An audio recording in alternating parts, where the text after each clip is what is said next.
Hasilnya tentunya seorang kepala sekolah bisa melihat kemampuan gurunya dalam memberikan pelayanan proses pembelajaran di kelas. Apakah seorang guru itu mempunyai inovasi, kreativitas, atau apakah seorang guru tersebut sudah menyajikan kepada siswanya cara pembelajaran yang menyenangkan?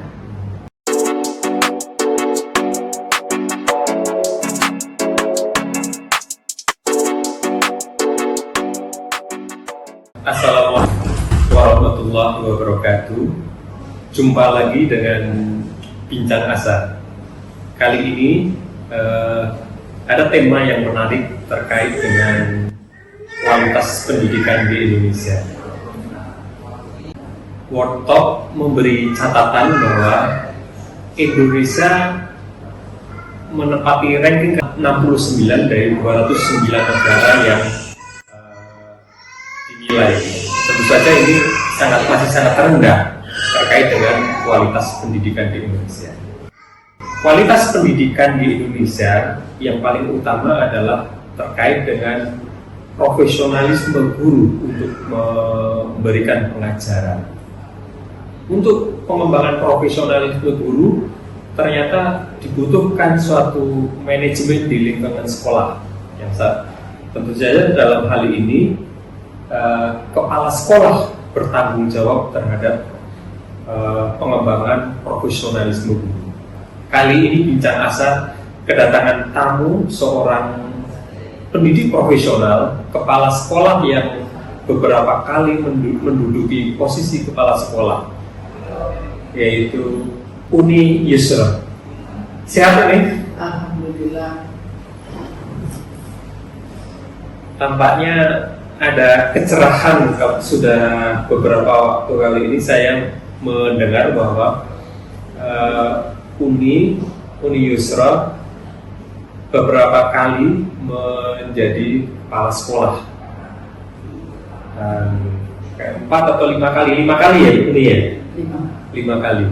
Bahkan di tingkat nasional sudah menjadi kepala sekolah teladan.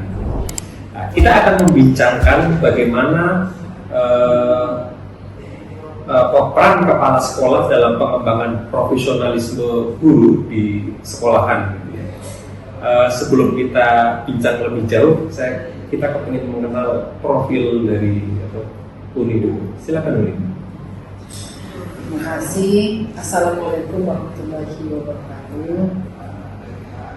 Selamat sore. Ini saya merasa menjadi narasumber yang ini sekarang ada saingannya nih Mas mengundang dan kami memberikan informasi-informasi terkait tema atau topik yang pada hari ini. Saya perkenalkan diri bahwa nama saya Yusra, bertugas sekarang ini di Kepala Sekolah SMP Negeri Pekanbaru.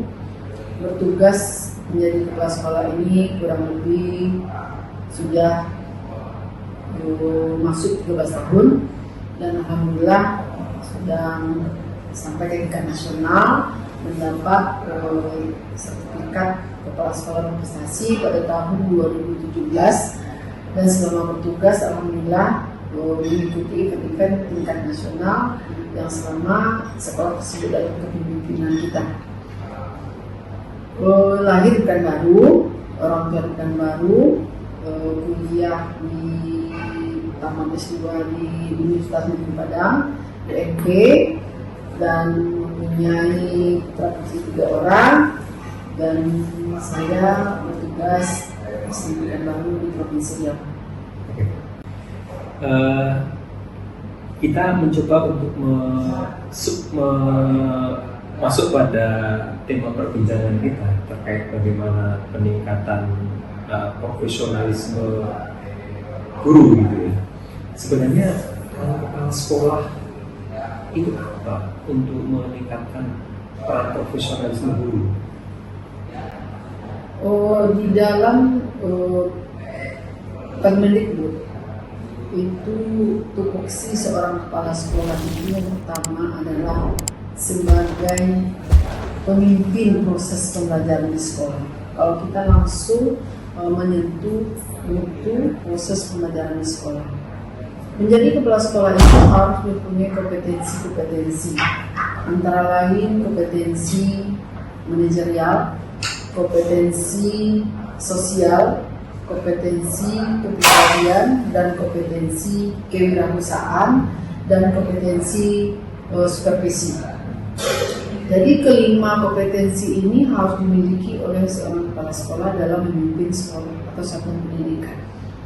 Nah, kalau dihubungkan dengan mutu pendidikan yang ada di Indonesia, atau khususnya saya bicara daerah saya, karena saya selalu bergelut di daerah tempat kita bertugas, di mana kita berdomisili, itu potret gambaran pendidikan tentu yang bisa kita pandang yang dekat dengan jangkauan mata kita adalah daerah kita. Dan kita kecilkan lagi skopnya tentunya satuan pendidikan yang kita pimpin. Nah, mudah-mudahan satuan pendidikan yang kita pimpin ini bisa menjadi sampel beginilah potret sekolah sekarang. Nah, tentunya pemerintah tidak tinggal diam. Pemerintah sangat sadar bahwa ujung tombak keberhasilan suatu pendidikan itu berada di satuan pendidikan. Satuan pendidikan itu komandonya tentu kepala sekolah. Nah, seorang kepala sekolah harus mumpuni dia memimpin sekolahnya. Nah, kalau sekarang ini begitu banyaknya variabel atau masalah-masalah yang cukup kompleks, bagaimana kita mencari mutu sekolah yang baik atau mutu pendidikan yang baik. Nah, itu bukan hanya kemajuan mutu tersebut tergantung kepada kepala sekolah dulu, terutama juga kepada masyarakat dan pemerintah daerah. Kalau dari segi sekolah, seorang kepala sekolah tentu saja tidak akan mau ketinggalan dalam memimpin menakodai perahu yang sedang dipimpinnya. Dia akan tetap mengikuti arah angin supaya perahu atau sekolah yang dibawanya tidak karam. Nah, sementara pemerintah sekarang ini selalu memberikan kemudahan-kemudahan sebenarnya. Kemudahan-kemudahan di situ adalah bagaimana seorang kepala sekolah beserta guru di satuan pendidikan dapat melaksanakan tugasnya dengan baik, dapat memberikan pelayanan pendidikan yang baik kepada peserta didik. Nah, dalam menjalankan tugas-tugas tersebut, kepala sekolah dan guru tidaklah mudah sebenarnya melaksanakan. Karena untuk melaksanakan pendidikan yang baik, untuk menciptakan mutu sekolah yang diharapkan itu harus didukung oleh segala aspek. Kompetensi kepala sekolah, kompetensi seorang guru, kemudian kepala sekolah beserta guru harus selalu mengupdate dirinya. Nah, kompetensi kepala sekolah, kompetensi seorang guru, kemudian kepala sekolah beserta guru harus selalu mengupdate dirinya. Nah, belajar itu bukan hanya di kalangan siswa, guru dan kepala sekolah hari-hari memang harus ada proses pembelajaran untuk bagaimana dia menyesuaikan, mengadaptasi tugasnya dengan permintaan atau kebutuhan yang kekinian. Contoh, sekarang ini kita lagi berada dalam kurikulum Merdeka. Sebelumnya kita berada di kurikulum K13.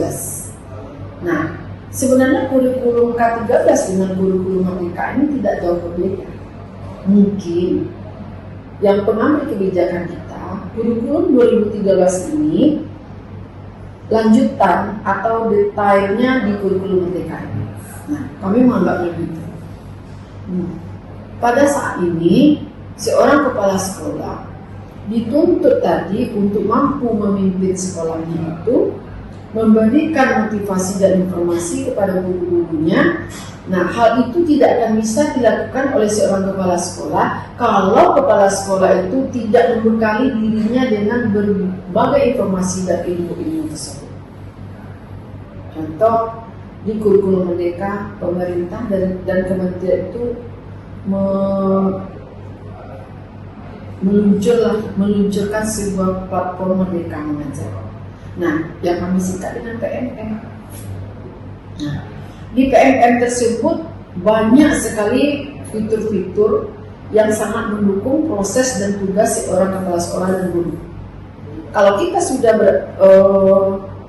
membuka dan mempelajari, membahas, kemudian mendiskusikan, kemudian menerapkan, nah itu adalah gudang ilmu. Walaupun dirasakan saat ini persepsi kemampuan guru untuk menyetarakan kemampuannya dengan tuntutan zaman itu belum sama rata. Penguasaan tentang IT setiap guru itu berbeda.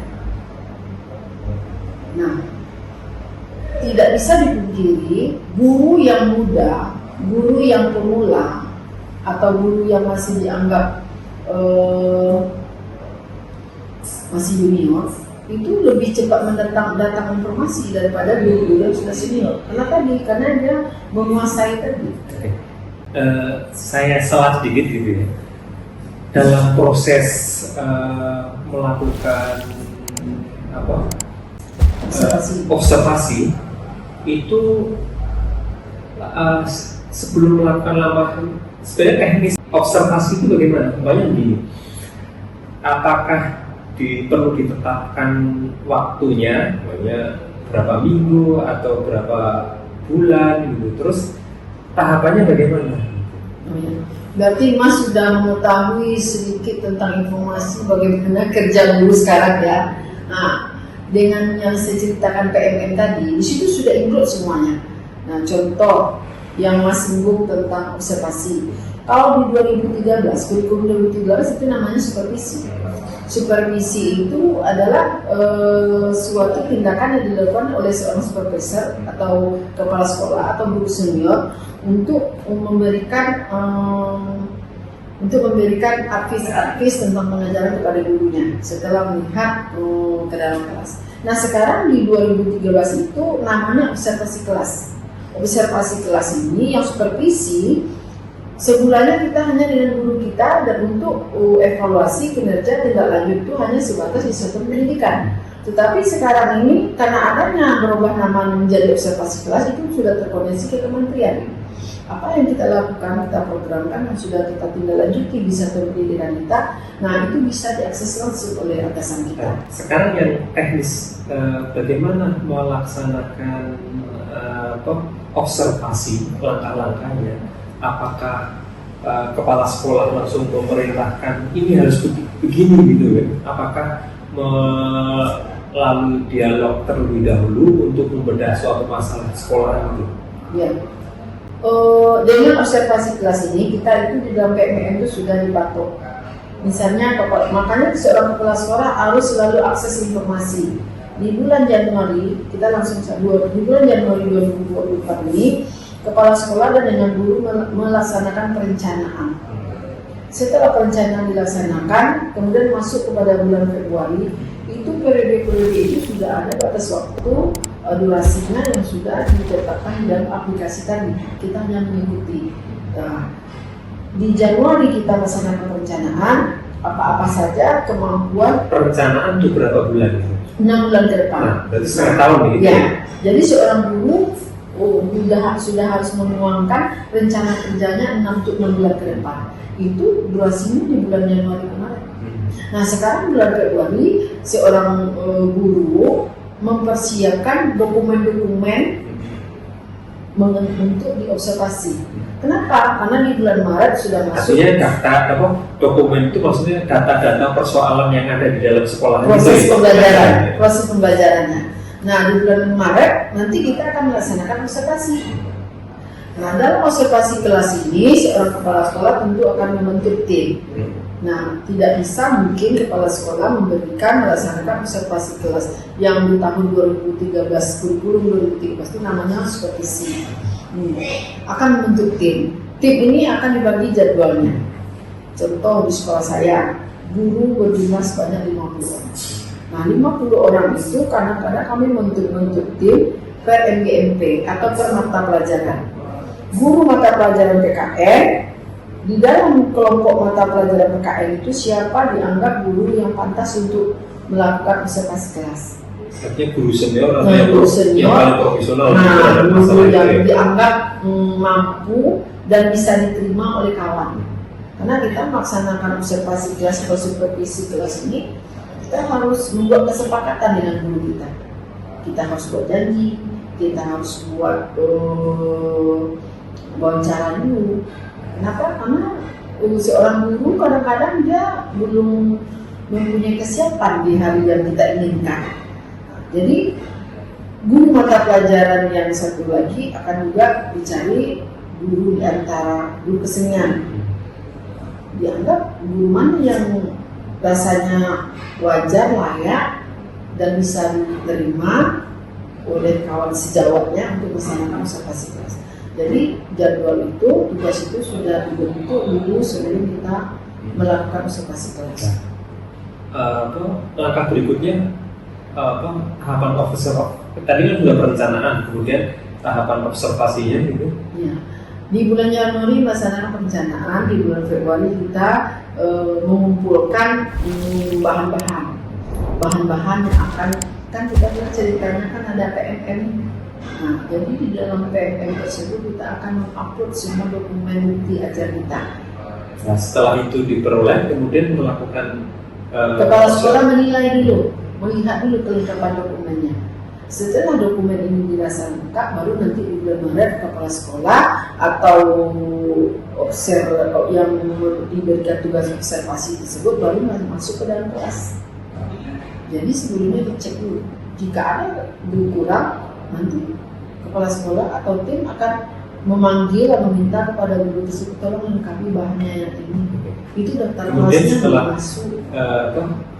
Kepala sekolah melakukan evaluasi terhadap data, penilaian terhadap langkah berikutnya observasi, pelaksanaan observasi. Ya, melaksanakan observasi. Apa saja yang dilakukan observasinya?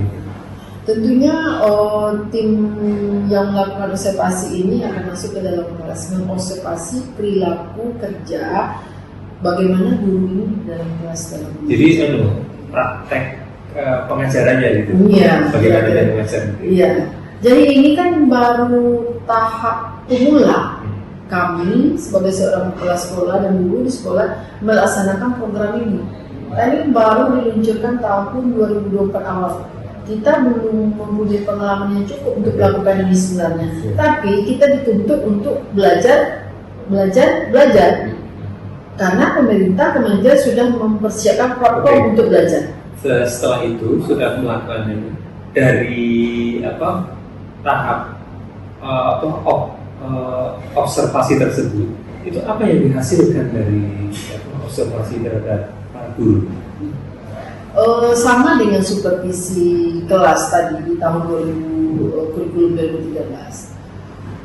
Hasilnya tentunya seorang kepala sekolah bisa melihat kemampuan gurunya dalam memberikan pelayanan proses pembelajaran di kelas.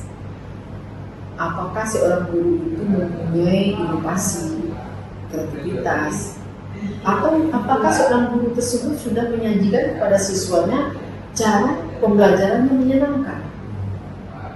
Ini kan tujuannya supaya murid itu kan senang belajar dengan guru. Apakah sudah ketemu atau tidak? Nah, di dalam itulah seorang kepala sekolah atau seorang observer ini melihat guru tersebut seperti apa dalam mengajar. Karena imbasnya nanti siswa kita ini akan mengikuti suatu tes bukan tes yang melihat profil, wajah, kompetensi atau mutu sekolah kita itu dalam rapor pendidikan. Jadi siswanya nanti akan diuji coba.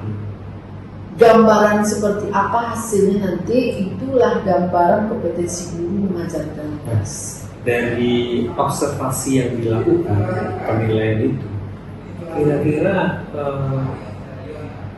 hasilnya bagaimana? Dalam pengertian, katakanlah tadinya ada guru yang low atau middle gitu kan, terus dari impactnya, efek daripada melakukan observasi itu bagaimana? Anggap saja dari guru yang low, pengalaman di lapangan itu bagaimana? Kalau guru tersebut, guru kita itu setelah kita observasi, kita anggap dulu mempunyai proses pembelajaran yang kekinian yang dituntut oleh kurikulum Merdeka. Kan kurikulum Merdeka itu amanatkan pembelajaran berpusat kepada siswa. Guru adalah seorang fasilitator. Nah, dan berikanlah pembelajaran itu yang menyenangkan. Ketika seorang observer mengobservasi gurunya di dalam kelas, ketika itu tidak ditemukan, tentu seorang kepala sekolah menganggap gurunya itu harus dibina. Nah, yang sekarang ini pembinaan dilakukan oleh seorang kepala sekolah, pemerintah juga menyiapkan sebuah platform yang kita singkat dengan PMM tadi. Silahkan guru juga lagi membuka itu, belajar lagi. Kalau dulunya mungkin kita ini guru dipanggil pelatihan, ikut workshop. Berarti gini ya. Nah sekarang belajar sendiri, buka sendiri kitab sucinya, belajar sendiri. Apa kekurangan kita tadi? Tentu ada catatan. Seorang kepala sekolah kan memberikan catatan di mana yang harus diperbaiki guru di dalam kelas. Berarti bisa jadi ini guru yang katakan dari proses observasi itu ternyata hasilnya ini tidak bisa, dia semacam dilakukan remedial gitu ya, melakukan observasi ulang supaya dia mau tidak mau karena ini tuntutan pengajaran yang lebih baik, yang lebih kreatif, maka guru harus diberikan tambahan untuk diberikan kitab suci lagi supaya kitab sucinya dibaca lagi. Oke, karena ini diskusi kita menarik, kayaknya kita nggak akan pernah habis saya kira. Ada catatan sedikit dari Uni dari proses observasi itu sebenarnya apa yang perlu dilakukan baik oleh pihak yang melakukan observasi maupun pihak yang harus diobservasi. Setengah menit aja. Karena sekolah itu rata-rata sudah menerima hasil rapor pendidikannya dari kementerian. Sekolah sebenarnya sudah tahu penyakitnya masing-masing. Nah sekarang seorang kepala sekolah harus mengambil jalan pintas. Sakitnya di mana, situ yang diobati. Contoh, salah satu sekolah itu harus meningkatkan kemampuan literasi siswanya dan guru. Nah, literasinya itu ditingkatkan. Berarti seorang guru dalam memberikan pengajaran dalam kelas itu harus lebih memfokuskan supaya siswa kita lebih menguasai, lebih memahami bagaimana dalam penguasaan sehari-hari kontekstualnya harus masuk. Supaya kita, contoh, siswa kita dilarang membuang sampah, buanglah sampah pada tempatnya. Nah, itu tuh harus dilakukan, sampah harus dibuang pada tempatnya. Nah, itu yang literal. Nah, jika itunya kurang, berarti seorang guru harus mempertajam lagi ilmunya di situ. Bagaimana cara membuat siswa kita menjadi literasi? Guru tersebut harus membuka kitabnya, undang-undangnya, juknisnya, nah semua itu ada di dalam PMM. Dan setelah sekolah guru mempelajari, membuka, merenung, merefleksi dirinya selama ini, mudah-mudahan dia berubah dan cara mengajarnya di dalam kelas pun berubah. Tidak lagi menjadi suatu pembelajaran terpusat kepada guru, tapi terpusat kepada siswa. Siswa belajarnya maunya seperti apa? Terima kasih Uni. Ternyata perbincangan kita cukup panjang, tapi setidaknya sudah memberikan suatu kunci bagaimana kita mau menjawab tantangan kualitas pendidikan di Indonesia. Kuncinya adalah kepala sekolah, bagaimana melakukan pengembangan kemampuan pengajaran pada guru.